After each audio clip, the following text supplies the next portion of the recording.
Après Acario le pirate, nous allons pouvoir nous intéresser à la présentation de Siran Martis, joué par Ange. Siran est un humain d'à peine 20 ans. Il est grand, possède des yeux bridés, le teint très pâle et des cheveux noirs et longs.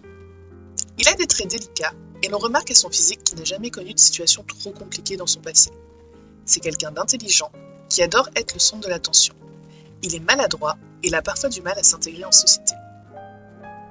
Siran est le fils unique de la famille Martis, une famille riche mais sans titre de noblesse.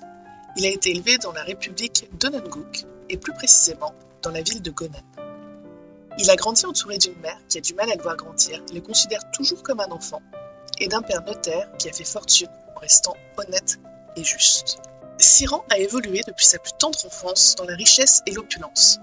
Il avait le droit aux plus beaux vêtements, les mets les plus raffinés et tout le confort de la bourgeoisie médiévale. On lui a inculqué dès son plus jeune âge les valeurs de l'honnêteté, de la justice et de la charité. Par contre, il n'a jamais appris l'art du combat. Et en vérité, c'est pas plus mal, car il est extrêmement maladroit. Il pourrait se couper lui-même un doigt en épluchant une pomme. Très bon élève dans les meilleures écoles, c'est tout naturellement qu'il rentra à l'académie d'Onan, la capitale de la République. Il prit un cursus composé de langues anciennes et d'histoire, avec une petite option en médecine.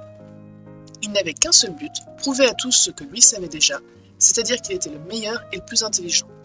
Il rêvait qu'on le félicite et qu'on loue ses qualités dans tout son pays. Malheureusement, tout ne se passa pas exactement comme il l'avait prévu.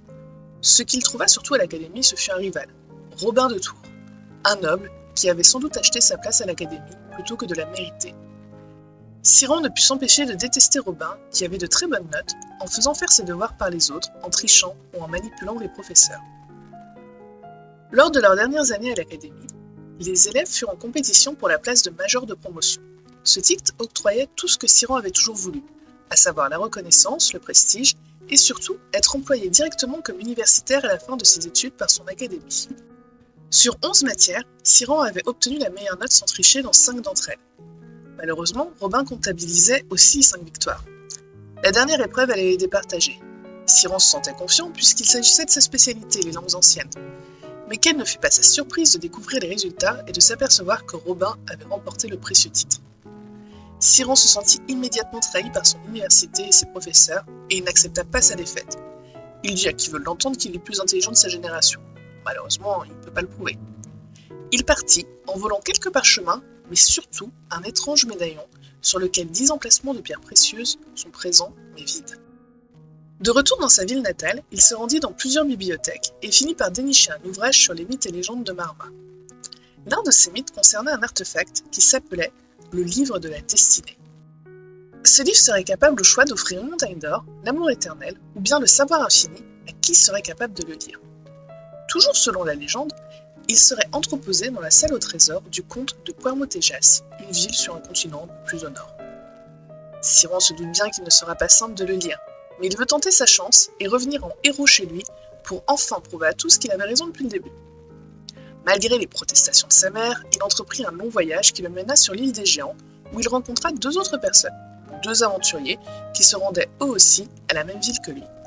Ils firent connaissance et décidèrent de faire route commune. Quelques jours plus tard, alors en pleine mer, après une tempête, ils sauvèrent un capitaine de la noyade. Ce dernier se présenta, Acario, marchand honnête, devant retrouver son équipage à Puermotejas. C'est ainsi que nos 4 aventuriers arrivèrent ensemble à Rocher-sous-Bois, premier village portuaire avant la ville. Les principales qualités de Siran sont sa générosité, sa loyauté et son honneur. Il ne reviendra jamais sur une parole qu'il a donnée. C'est également quelqu'un qui pardonne facilement. Par contre, il possède aussi quelques défauts. Il aime se mettre en avant, il veut que l'on s'intéresse à lui. Il ment parfois pour se donner de l'importance, ou alors cacher ce qui lui fait honte. Dans Marma, chaque personnage dispose de 2 bonus passifs et 2 bonus actifs. Le premier passif de Siran s'appelle « Merci maman ». À chaque fois qu'il se rend dans un nouveau pigeonnier, une lettre de sa mère l'attend avec une 20aine de pièces d'or. Son second passif s'appelle « Je suis le meilleur ». Il comprend la plupart des langues anciennes et actuelles de Marma. Son premier actif s'appelle « Laissez-moi faire ». Une fois par jour, il peut choisir l'un de ses compagnons et tenter de lui rendre un point de vie. Il a 50% de chance de réussir. Et son dernier pouvoir s'appelle « T'es bête ou quoi ?»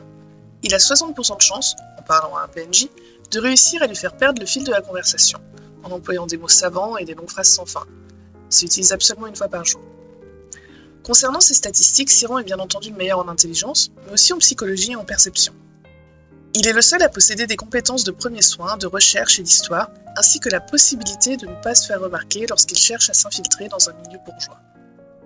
Que lui réserve son avenir ? Va-t-il découvrir les pierres précieuses qui complètent son médaillon ? Va-t-il être capable de trouver, puis de lire, le livre de la destinée ? Ou bien Robin le fera-t-il à sa place ? Nous le saurons bientôt.